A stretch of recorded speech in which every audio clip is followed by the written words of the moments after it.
तो सभी लोग जो भी 10th क्लास में है 2026 में एग्जाम देने वाले हैं वो लोग सभी लोग देखिए मैथ रिवीजन के क्लास आप लोग का चालू हो गया, ठीक है ना। तो देखिए सबसे पहले एकदम शुरुआत से जो मैथ है वहां से स्टार्ट करते हैं। देखिए आप लोग को सबसे पहले याद रखना है कि संख्याएं जो दिया रहता है उसके दो संख्याएं दिया रहेगा, उसमें आपको एचसीएफ ज्ञात करने के लिए मतलब कि उसको हिंदी में महत्तम समपवर्तक कहा जाता है। तो देखिए इस तरह से आपको दिया महत्तम देखिए ज्ञात एचसीएफ ज्ञात करने के लिए बहुत सारे तरीका है, बशर्ते आपको किस तरीके से आसान लगता है उस तरीके से आप ध्यान रखेगा। देखिए हम पहला नंबर को लेते हैं, जैसे कि पहला नंबर को हम भाग विधि से भी बना सकते हैं। क्या विधि से? भाग विधि से भी बना सकते हैं, ठीक है। तो भाग विधि से पहले देखते हैं, तो हम जानते हैं कि पहले सबसे पहले छोटा वाला को लिखा जाता है, लिखा जाता है ना। तो छोटा वाला को लिख दिया, उसके बाद देखिए यहाँ पर बड़ा वाला लिख दिया जाता है। अब आप ही बताइए कि 135 के पहाड़ा कितने बार पहाड़ा पढ़ेंगे कि 225 आएगा? तो ध्यान दें 35 270 तो है नहीं कि हम लेंगे, तो इसलिए एक बार में ही इसको लिख देंगे। तो एक बार में यहाँ पर 135 लिखे, यहाँ घटाइए 5 में से 5 जाएगा 0, यहाँ 12 हो गया ना, 12 में से 3 जाएगा तो 9, एक में से 1 जाएगा, ये काट कुछ हो जाएगा। अब इसको क्या करेंगे, इससे ये छोटा हो गया ना। जब ये छोटा हो जाएगा तो इसको हम ले देंगे यहाँ पर, महत्तम का नियम यही कहता है। तो 135 यहाँ पर लिख दिए, यहाँ पर लिखा गया आप लोग को दिखाई दिया होगा। अब देखिए 90 के पहाड़ा में कितने बार में 35 है? तो एक बार में ही है, एक बार में है ना, तो एक बार में ही हम 90 यहाँ पर लिख करके घटा लेंगे। तब 5 में से 0 जाएगा तो 5, अब 13 में से 9 जाएगा तो कितना हो जाएगा आपका? 4 बचेगा। अब देखिए इससे ये छोटा हो गया, तब हम फिर इसको यहाँ कर देंगे, यहाँ पर 90 हो जाएगा। अब बताइए कि 45 के पहाड़ा में कितने बार में 90 है? तो 2 बार में, तो यहाँ पर 2, तो 45 दूनी कितना हो गया बाबू? 90 हो गया। ये आपको याद रखना है कि एचसीएफ में इसको हम नहीं लिखते हैं, किसको लिखते हैं? इसको लिखते हैं। तो कितना हो गया आपका एचसीएफ?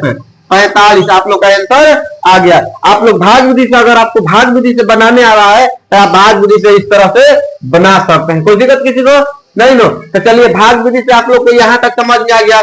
अब देखिए आप लोग को बता दे कि गुणनखंड विधि से भी आप बना सकते हैं। यहाँ पर दूसरा नंबर देखिए, ध्यान में रखिएगा, दूसरा रूल में देखिए यहाँ पर आप कह रहा है कि गुणनखंड विधि,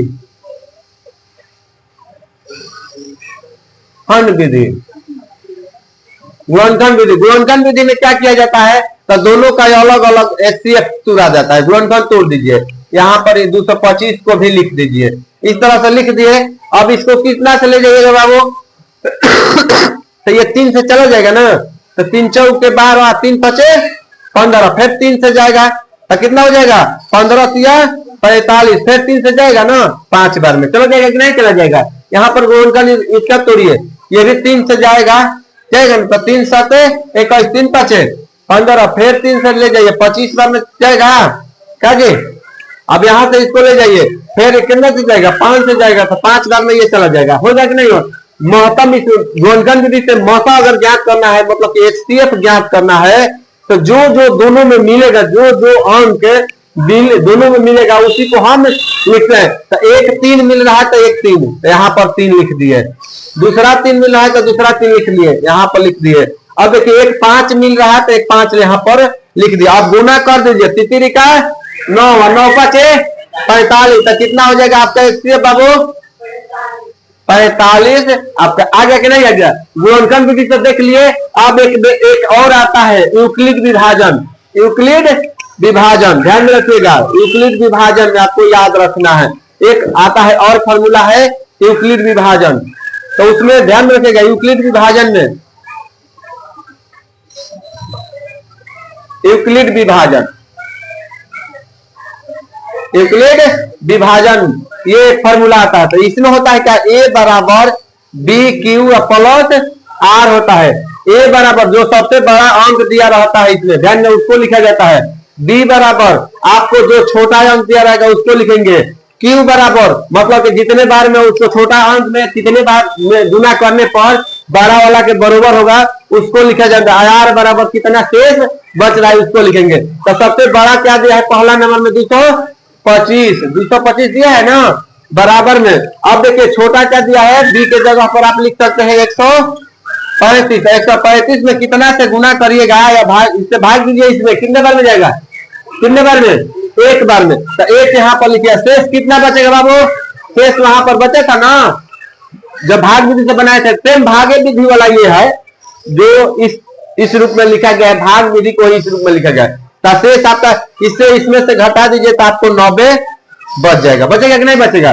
फिर अब इसको हम यहां लिख देंगे 135 को बराबर में, अब 90 को यहां करेंगे 90 गुना 90 के पहाड़ा पढ़िए तो 135 आएगा एक बार में प्लस कितना शेष बचेगा, घटाइएगा तो 45 आपका शेष बच गया।